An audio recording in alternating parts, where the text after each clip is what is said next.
आज दादा गुरुदेव श्री मधुसूदन दास जी महाराज का जन्मदिन का भी पवित्र दिन है।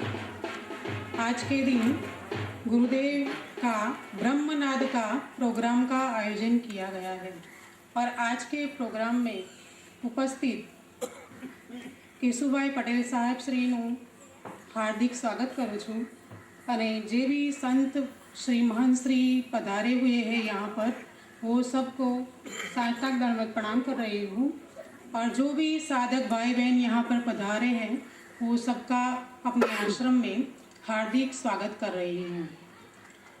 ब्रह्मनाद is the stream of divine energy in forming of divine sound। ये ब्रह्मनाद ये एक दिव्य शक्ति का स्रोत है जो एक ध्वनि के रूप में अपने गुरुदेव श्री ओमदास जी महाराज के मंत्र उच्चार के द्वारा अपने को प्राप्त होता है। इस ब्रह्मनाद के नाद के द्वारा जब कोई मनुष्य इसको ध्यान पूर्वक सुनता है तो इस नाद के द्वारा मनुष्य की जो सुसुप्त शक्तियाँ हैं वो अपने आप जागृत होती है और उसी दौरान जो मनुष्य के शरीर में जो 6 चक्र का वर्णन किया गया है उसी 6 चक्रों में एक अलग विद्युत एक दिव्य शक्ति का संचार होने लगता है। उसके परिणाम रूप मनुष्य को दिव्य दिव्य अनुभूतियाँ होने लगती है। सबसे शक्तिशाली मनुष्य का उसका मन होता है। जब ये ब्रह्मनाद को ध्यानपूर्वक सुनने में आता है तो मनुष्य का मन भी अपने आप स्थिर होने लगता है और परिणाम स्वरूप मनुष्य को एक अद्भुत शांति का अनुभव होता है, एक अलौकिक आनंद का अनुभव होता है। तो आज के इस प्रसंग में आप लोग जो ब्रह्मनाद का दिव्य प्रसंग है उसमें उपस्थित हुए हैं तो गुरुदेव का इस ब्रह्मनाद का आप श्रद्धा पूर्वक और बहुत ध्यान पूर्वक उसका लाभ लें। और इस प्रोग्राम का आज श्री महादेव आर्जा हमारे जो आश्रम के मैनेजिंग ट्रस्टी है उन्होंने बहुत मेहनत करके सुंदर तरीके से इसका आयोजन किया है। जय गुरुदेव।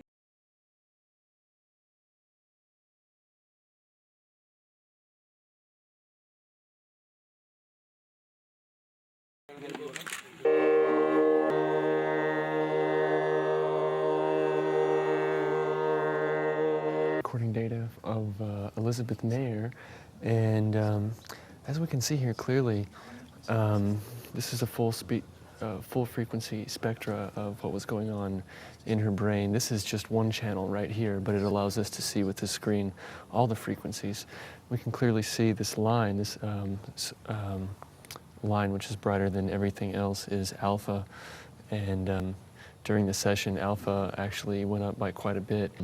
So far, the most remarkable result out of this data is the correlation between the two channels, which is a correlation of 0.97 is pretty amazing. That Betty's hemispheres or Elizabeth's hemispheres are both in sync that well is quite remarkable. This is while the meditation was coming close to the end, and you can see a really, really high alpha amplitudes on both. And you're also seeing in certain areas the synchronicity of the lower end of his brain waves, the theta and the SMR, and the pink line is this beta. The interesting part comes here as we get a little bit closer to the end, and it goes from this high alpha to when the music stops, and it just drops right down. His alpha drops in right back to normal. The whole time. चित्त करना, शांत करना, ऐसी अवस्था में स्थापित करना जिससे मन दृष्टा स्वरूप हो सकता है, इस परिस्थिति को प्राप्त करना बहुत मुश्किल था। इस स्थिति को प्राप्त करने के लिए योग अभ्यास आदि क्रियाओं का प्रयोग करना पड़ता था। इसीलिए यह सब सामान्य लोगों के लिए उपलब्ध नहीं था, परंतु आज हम सब इतने भाग्यशाली हैं कि यह आज सर्व सामान्य लोगों के लिए भी उपलब्ध हो रहा है और विज्ञान भी, आज का विज्ञान भी इस बात का गवाह है। क्रिया में ओम ध्वनि का उपयोग होता है। ओम हम जैसे जानते हैं कि विश्व का सबसे महत्वपूर्ण शब्द है। माना जाता है कि जब सृष्टि की रचना हुई थी उस वक्त यह ध्वनि पैदा हुई थी और वह ध्वनि आज भी मौजूद है। इस ओम शब्द की सिद्धि के लिए बहुत ही योग साधना करनी पड़ती है। करोड़ों में एक लोग होते हैं जो इस ओम शब्द को सिद्ध कर सकते हैं। मैं जो ओम शब्द बोल रहा हूँ मैं उसकी बात नहीं कर रहा। जो अनुस्वार वाला ओम है जिसको सुनते ही शरीर में ऐसी कंपन पैदा होती है जिससे पूरा मन बदल जाता है, ऐसी शक्ति दायिनी जो ओम शब्द है उसकी सिद्धि करोड़ों में एक इंसान करते हैं। लेकिन उनमें से भी बिरले होते हैं जो इस शब्द को सिद्ध करके जनमानस को, सब लोगों को उसका लाभ पहुंचाने का बीड़ा उठाते हैं। ऐसे श्री ओमदास जी महाराज का मैं नमन करता हूं कि जिन्होंने वर्षों तक कहां की कंदराओं में, गुफाओं में, जंगलों में इन सिद्धि हासिल की है ओम शब्द की। वो जो शब्द बोलते हैं वो नहीं बोलते हैं, जैसा मैंने कहा शब्द बोला नहीं जा सकता, यह उनके अंदर से निकलता है। यह उनकी आवाज नहीं है, वह तो सिर्फ माध्यम है। आवाज तो ब्रह्मा की है, सृष्टि की है। वो हमेशा मौजूद होता है जो उनके गले में से बहता है। वह सिद्धि उन्हें हासिल हुई है और जब उनके कंठ से यह ओम शब्द निकलता है उसका जो असर होता है उसके गवाह मिस्टर बेन हमारे साथ हैं और हम लोग भी हो सकते हैं।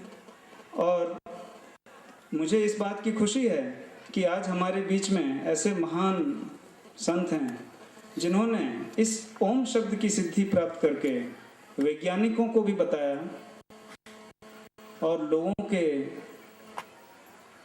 सामने एक ऐसी चीज रखी जो हम कितने भी कोशिश करें, मंत्रोच्चार करें, उससे जो हमें नहीं मिल सकती है वह आराम से बैठे बैठे ही मिल जाती है। ऐसे आशीर्वाद स्वरूप इस ब्रह्मनाद को हमारे बीच लाने के लिए हमें उनका बहुत बहुत ही ऋणी होना चाहिए। सद्गुरु देव की जय। परम पूज्य महापुरुष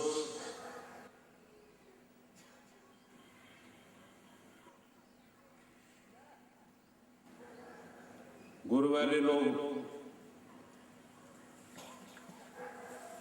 परम सिद्ध परम गुरुदेव लोग सब विराजमान हैं यहाँ पर। उनको मैं साष्टांग दंडवत प्रणाम करता हूँ। हमारे देश के वरिष्ठ नेता विराजमान हैं। आज हमारे गुरुदेव के जन्मदिन है, इसलिए मैं श्री केशव भाई पटेल जी को गुरुदेव की तरफ से खूब खूब आशीर्वाद देता हूँ। और आज के दिन जो हमारे साधक सब आए हुए हैं, जो सतत उनकी भावनाएं होती थी कि गुरुदेव की जो है जो ये शक्तियां हैं, ये सिद्धियां हैं, जो शब्द ब्रह्मा कहा जाता है कि जो अपने मुंह से निकला हुआ शब्द ब्रह्म की तरह अपने ऊपर आभास हो, एक मन की बड़ी असीम शांति प्राप्त हो। इसके लिए आप ये कार्यक्रम दीजिए और वो धर्म के ढिंढोरा पिटने लग जाएंगे। कृष्ण हो, हिंदू हो, मुस्लिम हो, पारसी हो, यहूदी हो, जरा सा भी अहम को छोड़ करके और ये चीज को सुनने जाएंगे तो जरूर सनातन धर्म का जो नाद ब्रह्म और ब्रह्मनाद जो है उसे जरूर वो अपना लेंगे। और वो जहां अपनाए वहीं उनकी जीवन अनंत सुख और शांति में विद्यमान होगा। जब अनंत और सुख मिलेगा तभी तो मोक्ष मिलेगा। जब तक अपने अंतरात्मा में शांति और सुकून नहीं मिलेगी तब तक वो कबीरदास जी वाला हालत, माला को घर में फिरे जीव फिरे मुकमाए। तो इस तरह से जीवन व्यतीत करके और ये अपने मनुष्य जो अमोघ जीवन है उसे नाश मत करे। हमारे साधक लोगों से खास यही है कि अब नियमित, अभी आज से शुरुआत हुई है, तो नियमित आप लोग अपने अपने घर में, इलेक्ट्रॉनिक आजकल मीडिया है, अमेरिका में सीडी का भी रिकॉर्डिंग हुई है, वो अभी आज कभी उद्घाटन करेंगे। और आप आज का जो सीडी लेकर के आप लोग अपने अपने घर में नित्य सुनिएगा और उसका जो भी अनुभव हो वो आप लिखते जाइएगा। आज मैं ज्यादा समय नहीं लूंगा क्योंकि बहुत बुजुर्ग संत सब महापुरुष आबू से आए हुए हैं, हमारे आचार्य हैं, राजकोट से आए हुए हैं, वैष्णवाचार्य जी महाराज हैं, शिवराम दास जी महाराज, सब महा ध्यान कीजिएगा और ब्रह्मनाथ श्रवण कीजिएगा और इसको जो भी अनुभूति हो एक अपने कागज पर कभी बाद में आश्रम में भेज दिया कीजिएगा। मेरे साथ आप लोग एक बार सिर्फ ओम का ध्वनि करेंगे और प्राणायाम करेंगे। डॉक्टर साहब आप लोग को इसका बीमारी, इससे क्या क्या लाभ होती है ये वो भी बताए, वो साइंस में जो आया है, रिसर्च में जो यूनिवर्सिटी में आया है उसका अर्थ करके भी आप लोग को बताए हैं। फिर बाद में इसके प्रति इसके ऊपर एक बुक लिख करके आपको दूंगा जो इससे कितना कितना कौन कौन सी तकलीफ दूर होती है ये भी आभास होगा। अभी थोड़े समय के लिए चित्त वृत्ति निरोध सब कुछ अपना हो करके और इसे श्रवण कीजिएगा और आसान आंख जरूर अपना बंद रखिएगा और इसे सुनिएगा ध्यान पूर्वक। बोलिए सदगुरु देव की जय। एक बार ओम का उच्चारण करके और प्राणायाम करके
आप जो देख रहे हैं ये उनको कुंडली जागृत माने उनके मूलाधार में एक प्रकार आंदोलन होने से जो एक चेतना का अनुभूति हो रहा है किसी किसी लोगों को, ये इसकी प्रारंभिक अवस्था है।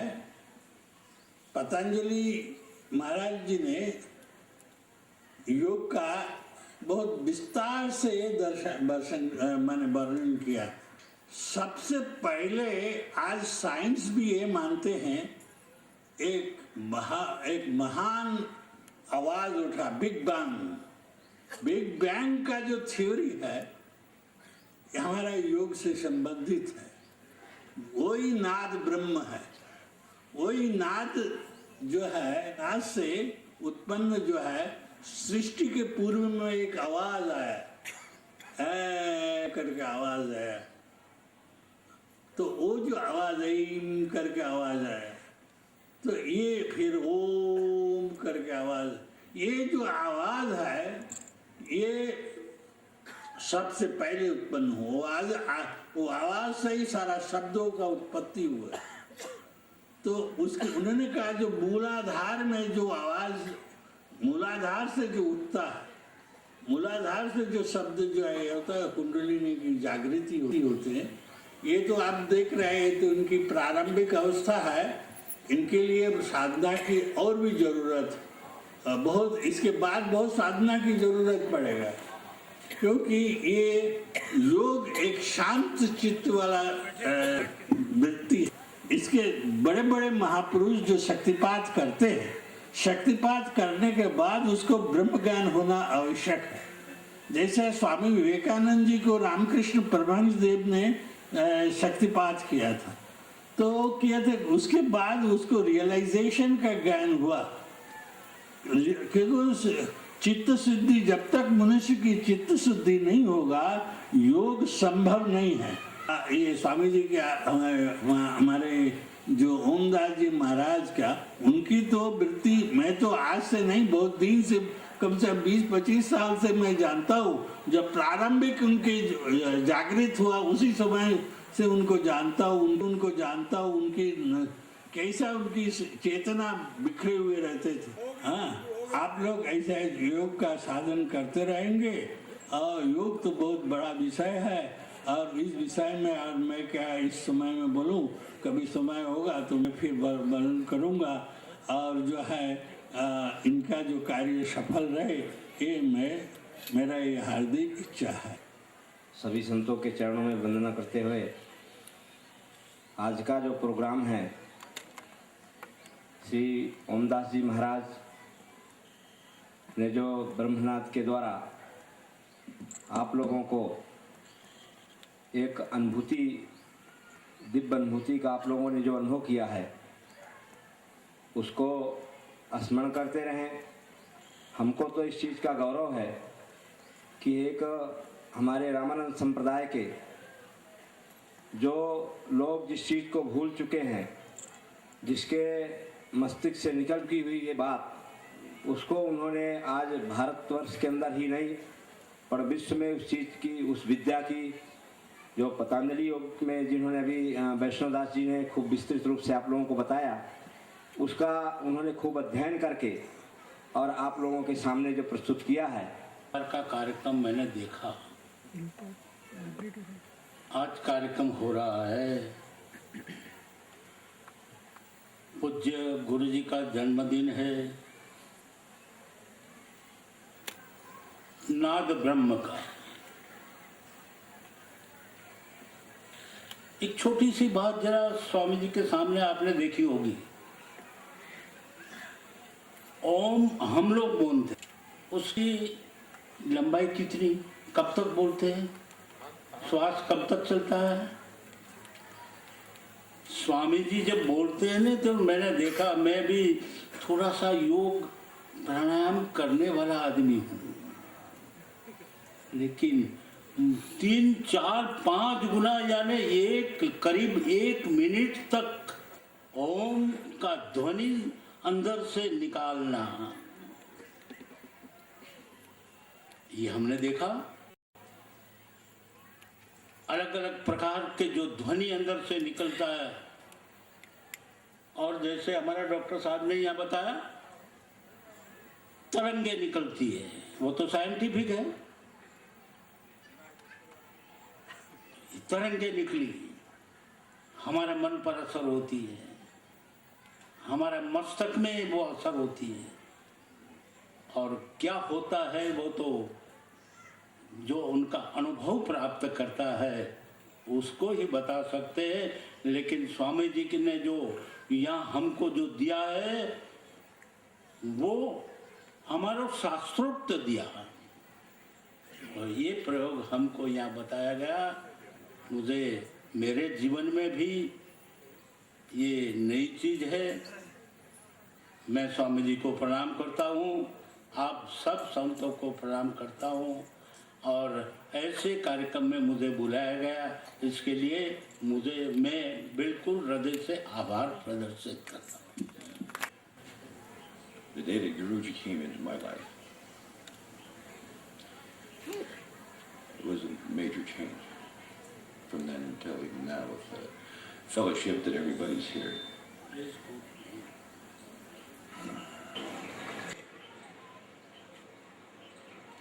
It's something that we all have to learn, and if we possibly can, of understanding what the divine sound is. And it comes in through repetitious time of meditation, which I was taught, and I realized that as I continued on with meditation, that the deeper spiritual part of my life started to develop. I have a long, long story, but what the really situation is that, you know, we're here for certain reasons, and our real reasons are here is to show fellowship and love and understanding, to show more spirituality to our own selves, and to understand what the divine sound and the meditation can really change all of our lives. It has nothing to do with race, creed, or color of anything in the world. I greatly appreciate seeing everybody here today and coming here today and being with everybody, I say. Namaste.